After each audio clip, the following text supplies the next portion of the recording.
সবাইকে নমস্কার। একটা কলম কিভাবে ফিটিং করতে হয় আমি আপনাদের দেখাতেছি। এটা হলো কালি মেশিন, এটা হাও মেশিন, এটা হলো অ্যাডাপ্টার মেশিন, এটা হলো পয়েন্ট মেশিন। ঠিক আছে, আমি এখান থেকে একটা বডি নিলাম। বডি নেওয়ার পরে আপনি মনে করেন যে এটার ভিতরে কালি থাকবে, এখানে বসাইলাম। বসানোর পরে এটা চাপ দেওয়ার সাথে সাথে কালিটা ঢুকে গেল। এটা অ্যাডজাস্ট কতটুকু ঢুকে গেল। কালি ঢোকার পরে আপনি এই অ্যাডাপ্টারটা এখানে আমি এখানে বসাইলাম। 2 নম্বর কাজটা এখানে চাপ দিয়া এখানে দিলে আপনি অ্যাডাপ্টারটা খুব সুন্দরভাবে লেগে গেছে।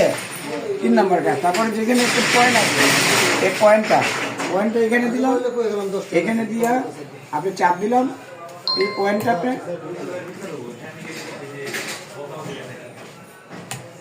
পয়েন্টটা আপনি সুন্দরভাবে লেগে গেল।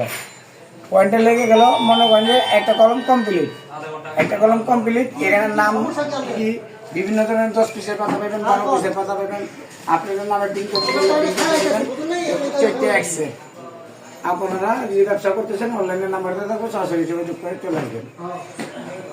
এটি থেকে হাওয়া মেশিন ভরার পরে এখানে দেওয়ার পরে মেশিনটা কীভাবে হাওয়া দিতে হয় এইভাবে ঘুরে নিয়ে আপনি কালিটা যেমন ডাপা থাকে লেখাটা উত্তর থেকে নিচ্ছে, লেখাটা ক্লিয়ার করে আনলাম।